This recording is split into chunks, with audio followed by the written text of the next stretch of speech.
Bonjour et bienvenue dans la présentation de notre projet sur la transmission de puissance sans fil. Ce projet a lieu lors de notre dernière année d'école d'ingénieurs spécialisés en génie électrique à Polytech Clermont.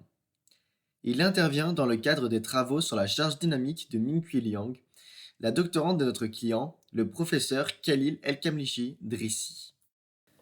Imaginez que vous venez d'acheter une nouvelle voiture électrique haut de gamme, toute option et avec la plus grande autonomie de batterie. Cependant, cette autonomie n'est pas suffisante pour faire le trajet Clermont-Ferrand-Rennes, où vous avez un entretien pour votre stage. Ainsi, vous faites une pause pour recharger votre voiture à mi-distance sur une aire d'autoroute. Vous revenez 30 minutes après pour repartir, mais, manque de chance, une panne de courant vous empêche de retirer le chargeur. Cela vous met donc en retard pour votre rendez-vous professionnel, vous donnant une mauvaise image. Notre client nous a ainsi demandé de nous pencher sur l'application de charge sans fil de voiture électrique, avec toutes les contraintes que cela implique, comme la distance de 20 cm de charge, ou alors une fréquence de fonctionnement de notre système. Niveau technique, nous nous sommes appuyés sur la transmission de puissance sans fil par couplage inductif à résonance. Des travaux sur cette technologie ont déjà été effectués par le MIT en 2007 avec le projet Witricity, dont les bobines, espacées de 2 mètres, permettaient de transmettre de la puissance avec un rendement de 40%. Nous allons donc mettre en place un système résonant. Nous allons maintenant détailler le synoptique du projet. Le système de transmission de puissance sans fil peut être décomposé en deux grandes parties. Nous avons le primaire et le secondaire. Commençons par le primaire. Cette partie correspond à la borne de recharge, c'est-à-dire l'endroit où le véhicule viendra se charger.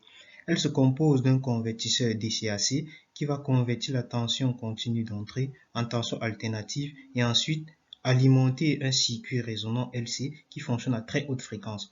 Pour assurer la commande à cette fréquence, le circuit primaire dispose d'un microcontrôleur qui est chargé de générer la commande pour le convertisseur, mais également de mesurer la tension et le courant que nous avons dans le circuit. En ce qui concerne le circuit secondaire, il peut être assimilé exactement au circuit électronique d'une voiture qui est connectée à sa batterie. Il est le dual du circuit primaire, c'est-à-dire qu'il fait pratiquement la même chose, mais de façon inverse. Cette fois, au circuit secondaire, nous avons un convertisseur AC-DC ou redresseur qui va redresser la tension et le courant que nous avions reçu du primaire et la transférer à la batterie. Pour cela, nous avons aussi un second microcontrôleur qui va commander le convertisseur et aussi par la même occasion mesurer la tension et le courant qui sont dans le circuit secondaire. Il faut que ces deux circuits puissent fonctionner à la résonance. La résonance est le phénomène par lequel l'impédance du circuit primaire est égale à l'impédance du circuit secondaire. À cette fréquence, la puissance transmise est maximale. Concernant le fonctionnement du convertisseur de puissance au primaire, il est composé d'interrupteurs électroniques qui contribuent au changement de signe de la tension en sortie. Cela permet d'alimenter le circuit résonant pour atteindre une fréquence favorable à la transmission de puissance sans fil. Nous obtenons donc en sortie une tension soit positive ou soit négative à la fréquence dépendante de la valeur des composants du circuit résonant. La tension en bande du circuit résonant est sinusoïdale. Le redresseur présent sur le circuit secondaire permet de convertir une tension alternative en une tension continue. L'inductance L et le condensateur C permettent respectivement de lisser le courant et la tension en sortie du convertisseur. En conclusion, nous pouvons souligner le fait que nous avons réussi à transmettre une puissance avec un rendement de 26%.